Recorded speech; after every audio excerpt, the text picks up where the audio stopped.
with me, it was family issues. We didn't get along, so I left home at a really young age. And then when it came to Moncton, right, it was pretty simple. I was already involved in gangs because with gangs, it's easy to feel like you're at home and have a family, right, when you don't have one. So then, no matter what you do when you go across Canada or any province you go to, you're labeled as a gang member, right? And then other gang members want to be with you. And then you start doing more stupid things like selling drugs, going to jail, and all these other things, right? And once you're homeless and you're a gang member, it's really hard because no matter what you do, you got beef 24/7. You can walk down the street and you don't know if somebody's going to start a fight with you or anything. It doesn't even have to be gang related. Homeless people have beef all the time. You go to a soup kitchen, there's going to be a fight there because two people might not get along or whatnot, right? You're all homeless, you're all fighting over the same area. You want to do something, but these other people won't let you. So you got to walk around town wondering when's the next time you're going to get jumped, right? Then you got your drug problems, right?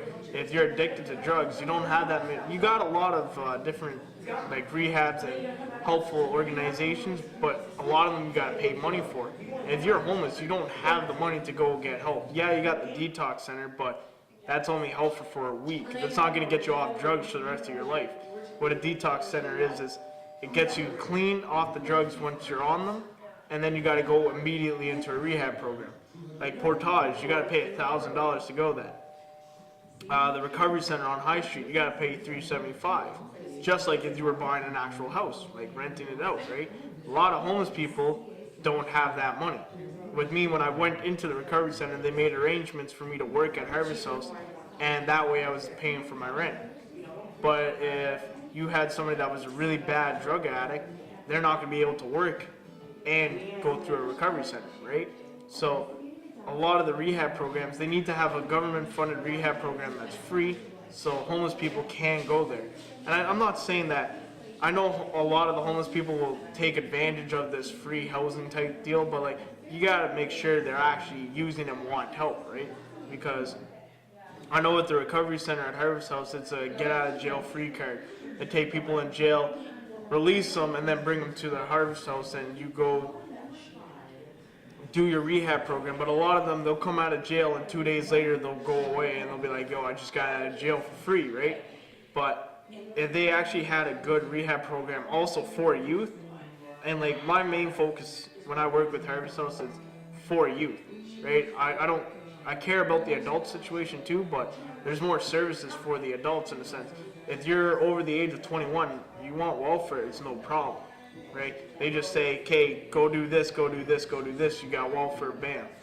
If you're like me and under the age of 19, you're gonna have a pretty bad time. You can't have any contact with your parents whatsoever.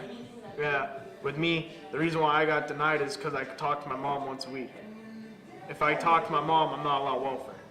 They're supposed to be paying it for me. Well, my mom's in Ontario and is a really bad drug addict, and she's not going to have the money to support me for an apartment down here. And I'm not going to go back home because she's a really bad drug addict. I've been clean for 6 months. I'm not going to go back into that setting and go smoke more crack, right? So for me, it's if welfare wanted to actually help the youth, they need to have a youth welfare system where not all youth have. I know a lot of youth misinterpret and abuse the system, right? I used to do it all the time in Ottawa. But what they need to do is like, they need to have an assessment. And just because you talk to your parents doesn't mean nothing, right? People they should encourage you to talk to your parents so that way you don't end up on welfare for the rest of your life. I've been on welfare for 6 years now, okay? And I'm only 18, turning 19, right? That's a long time to be on welfare. Pretty much what they're saying is you're gonna be on welfare for the rest of your life. I got a criminal record, right? And it's a pretty bad one. So for me to go, like I've tried getting jobs and they say, armed robbery, we don't want you working around money. Assault, we don't want you interacting with people. And stealing, they don't want me around items, right? So it's really hard to have a good job, or any job really, when you have a really bad criminal record. You can't deal with money, you can't deal with people.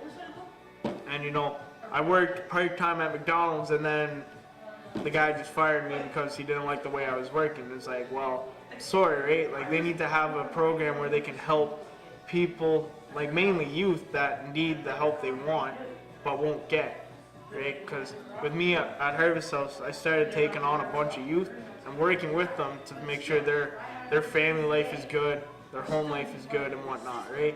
One of the kids you were talking to, Brandon Davis, he's one of the kids I talk to all the time about his family life, and he came to my house one night when he ran away from home and we settled it, right? Like, those are the people, that's what the government needs to have to do. They need counselors for the youth that are free and that are able to connect with the youth, right? A lot of the counselors, I've done the counseling sessions where it's, so what's wrong with you? Tell me how you feel.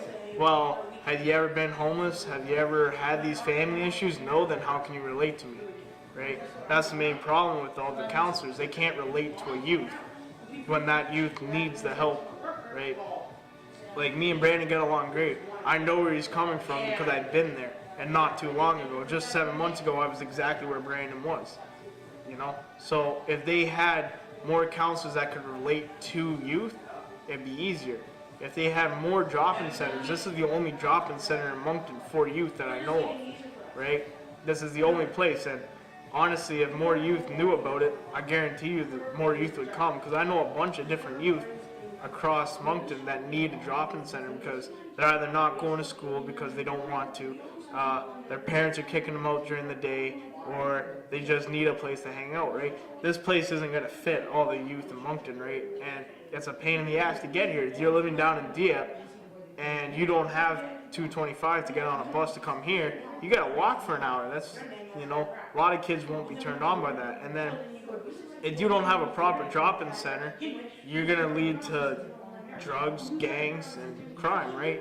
With me in Ottawa, I didn't have a drop-in center that I could go to because I was living out in Nepean, and the nearest drop-in center was 2 hours away. So I started hanging out with the guys at my school, smoking weed. Smoking weed turned to speed, crack, and so on and so on, so on, so on.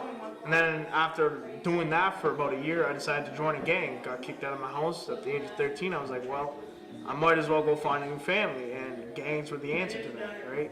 And nobody along those lines. I go to counseling, and none of the counselors were able to help me because they didn't know what a gang was. They'd be like, so why do you join a gang? And I was like, if you don't know why I'm joining a gang, why am I talking to you, right? If people, and then getting out of the gang, they need helpers to get you out of gangs. With me, the way I got out of a gang was I joined into a Christian rehab center, and God really saved my life that time, right?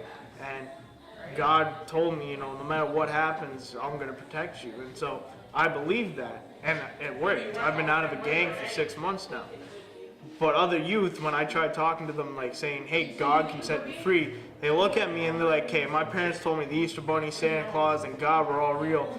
Well, 2 of those were fake, and you expect me to believe the other one, which I understand, right? But it's easy to say you'll be safe from a gang. But if you grew up around gangs and really developed loyalty and believe they were your family, it's really hard to just get up and walk away from them after a period of time, right? They make you feel like you belong, they treat you like family, and they really help you out when you think about it. I'm not saying that gangs are these amazing people, right? They're not. They will end up stabbing you in the back sometime, but with gangs, they really do need more social workers that know where it's coming from.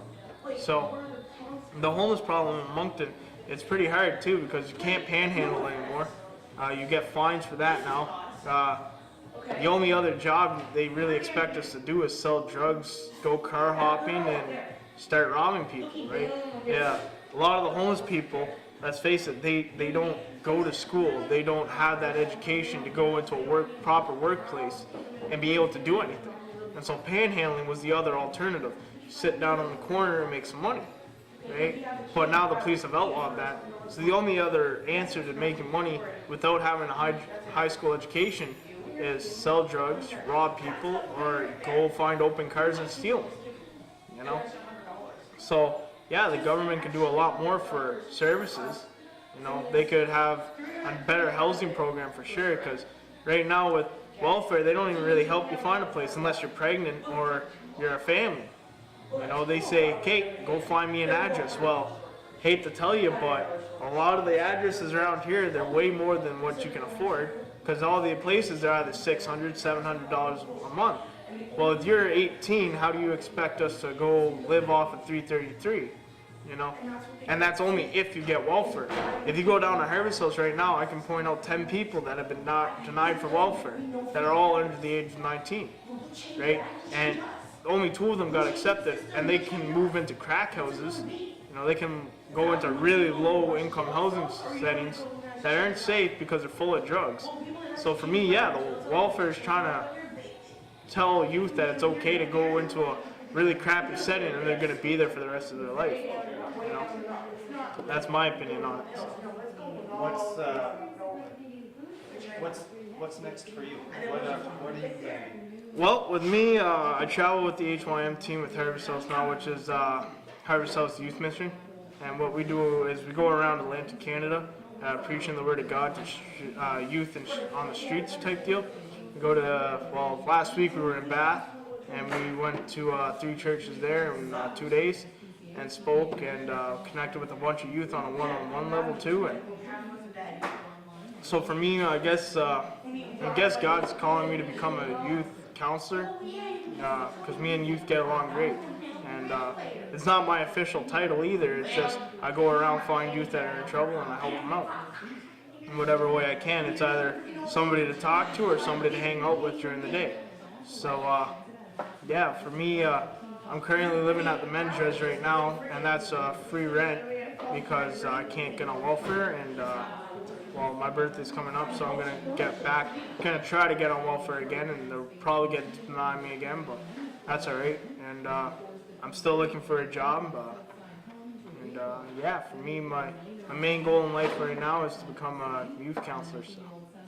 What about is there programs out there for you for like to get more of to get an education?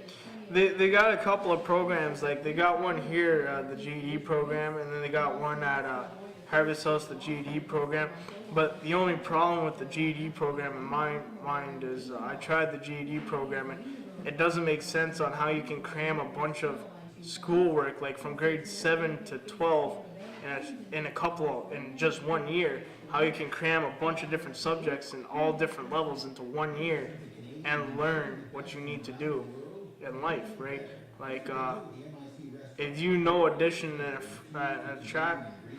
subtracting, how are you going to know division and multiplication in just 3 months, right? You don't learn that fast. You need a time period, and for me, GED programs don't give you the proper education you need. That's for me, the GED program is adults that, like fully grown adults that want to go back to school but don't want to take the time to do it. And for me, I want to go back to a high school setting, but as I'm not of Moncton, I'm from Ottawa, and I don't have any of my IDs or SIN numbers or birth certificates. I can't enroll in school right now, and I'm waiting on it because I went to reconnect yesterday, and I'm getting all of that stuff sometime within the next couple of months.